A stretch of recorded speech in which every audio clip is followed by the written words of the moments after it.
8.9 magnitude. Now we know that's a big number. It was the 5th largest earthquake in history. But you can only really understand the enormity when you see these pictures. An earthquake so strong it literally shifted the Earth's axis by about 25 centimeters. It all started at the epicenter near Sendai, 230 miles northeast of Tokyo. Shock waves that gave birth to a massive tsunami that started 35 minutes later, Saigai, the Japanese word for disaster. That tsunami reached 23 feet high in some places, nearly twice the height of me standing on Chris's shoulders, for example. And that wall of water is primarily the cause of a death toll that is in the hundreds, but is certain to rise, with 88,000 people in Japan still unaccounted for. The tsunami is also what triggered so many fears in the U.S. today, as the entire West Coast and Hawaii went on alert. But tsunami alerts and warnings were not foolproof in Japan. The people there had little time to prepare, and even worse, few places to run. It has SOS. Helicopters, please land here. Today, Japan woke up to widespread devastation. It is hard to believe it's been just 24 hours since the most massive earthquake in recorded Japanese history. It began as a sunny Friday, much like many others. But at 2:46 in the afternoon, without warning, the earthquake struck. This is the diet session recorded earlier, right when the earthquake hit Tokyo. At first, the people that I work with here in Tokyo, it was normal to them. And shortly after that, it started to get scary. We are experiencing an earthquake.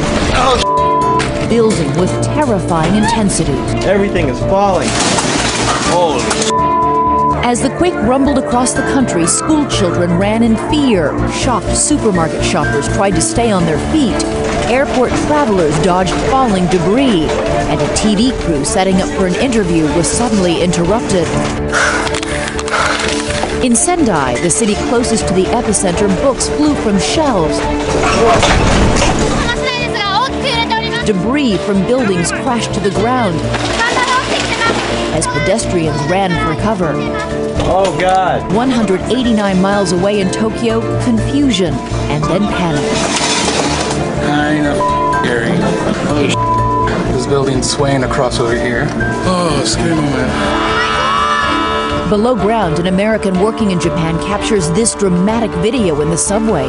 This was somebody taking you by 2 hands and just shaking you constantly for a good 3-4 minutes and just wasn't stopping. I was amazed how long this thing was going. It just did not want to stop.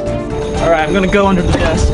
The quake lasts 5 agonizing minutes. When the earthquake hit at its strongest point, it was so significant that I couldn't stand up in my room. That's how much the building was moving at the height of the main quake that hit. And leaves Japan's capital city incapacitated. Trains stop, power is cut to 4 million buildings, phones are out. Flights trying to land in Tokyo are diverted to U.S. military bases elsewhere in Japan. Buildings in Tokyo swayed back and forth for half an hour. As powerful aftershocks rock the island nation, news anchors wear helmets on television. But the disaster has only just begun. The quake unleashes 3 massive tsunami waves that hurtle toward the coast of Japan at speeds of up to 500 miles per hour. In Sendai City, a tsunami reached as far as 10 kilometers inland. For the people in the northern city of Sendai, still dazed from the quake, there was too little time to react. A large part of the city has been struck, engulfed by this tsunami. Huge boats are torn from their moorings and tossed into overpasses. Houses are crushed like kindling by the awesome power of the waves.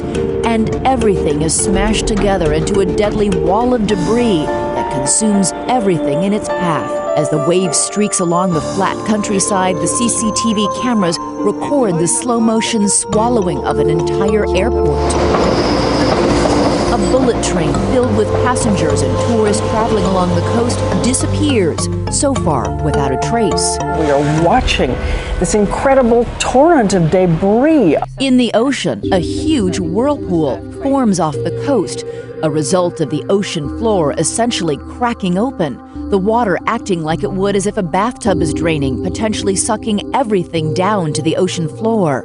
Miyagi police report that a boat with 81 people on board is missing. Please evacuate and take precautions. Japan is the only country in the world with an early detection system for earthquakes. It worked well by all reports, sending warnings across the country and allowing some factories time to shut down. Still, an oil refinery explodes. And that fire in an oil refinery completely under control, a large inferno. Perhaps most ominously, this nuclear plant on the coast of Fukushima is in a state of emergency when its backup generator fails, compromising its ability to keep its radioactive core cool. The reactor is only 170 miles northeast of Tokyo. Even as Japan mobilizes a global realization that the giant wave is traveling east across the Pacific. So we don't know the height of the waves if and when they hit these islands. That is absolutely unbelievable. Here it comes again. And other countries begin to brace for impact. This is coming straight over the wall onto the main road. In the hours before, Honolulu police prepare for the worst, evacuating tens of thousands of people near the beach. In Hawaii, a series of waves 7 feet tall hits just after 8 a.m. Eastern, but fortunately does little damage. Crescent City, California, hit by a tsunami back in 1964, had a hard day today as well. An 8-foot wave came in, destroying the city docks and piers, doing millions of dollars in damage. Similar scenes in Santa Cruz, but nothing like the scenes of devastation in Japan. Late today came word that the missing ferry boat and its 81 passengers had been found. Rescuers have arrived via helicopter. But for Japan, the long journey back has only just begun. This woman who comes from Yokohama says she cannot reach her family and she's worried about them. Overnight, tens of thousands of people slept on the street in 37-degree weather or huddled in shelters, contending with over 100 frightening aftershocks. Aftershocks have been consistent. I have to easily say there's been over 30 throughout the day. This morning, rescuers fan across the country as survivors emerge, and fresh scenes of devastation and tragic human loss. A bridge snapped in half, people perched atop a shattered apartment building. Amazingly, with its strict building codes, Japan came through with much less damage than other countries would have suffered. And thank God for the way they build buildings here, because I may not be talking to you. A cautionary tale for those other nations in the deadly ring of fire. We're joined now by Akiko Fujita, our ABC News reporter in Tokyo. And now, Akiko, things have had some time. People have had some ability to get settled there through the day. What are you seeing? Well, we're still seeing plenty of gridlock out here. You can see all the cars just jammed. We're seeing this on many roads as people try to head out towards the disaster zone. Traffic not so bad away from it. In Tokyo, we are starting to slowly get back to normal. Some train lines back up and running. We see the street lights working, power running, and water running as well. So things slowly starting to get back to normal out here, but obviously the hardest hit area up north, not the case. And the fear of the unknown there must be tremendous. What are you hearing? What are people concerned about? Well, the biggest concern really is just the death toll. When you look at those images, massive waves just coming, crashing on shore yesterday, immediately after that earthquake hit, and you see those homes being washed away.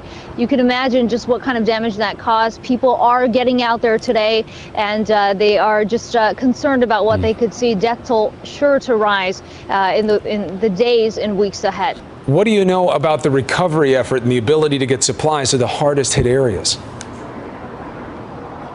Well, the Japanese government has put, all hands on deck.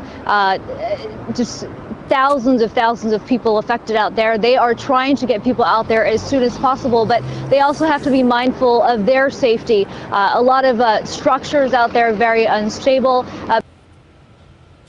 Some of these homes to see if there are any survivors, but the conditions are making that difficult as well. All right, Akiko, thank you so much from the reporting there in Tokyo.